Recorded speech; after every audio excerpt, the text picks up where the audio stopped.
Kung tinatamad ka pumunta ng ospital at mayroon lang naman yung sakit mo like common flu, sore throat, or inaatake ka ng anxiety or depressed ka at kailangan mo ng kausap, just go to Google Play or Apple Store and download Consulta MD. For as low as 300 pesos, you can book a doctor consultation online. Meron din silang mental health support program wherein you can set a call with a mental health professional para matulungan ka.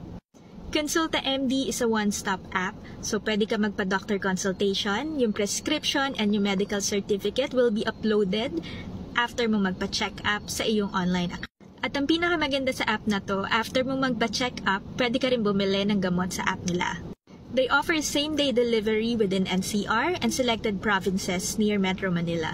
Kapartner nila ang Generica Drugstore at MedGrocer kung saan makakasigurado ka na quality at affordable ang gamot na mabibili mo.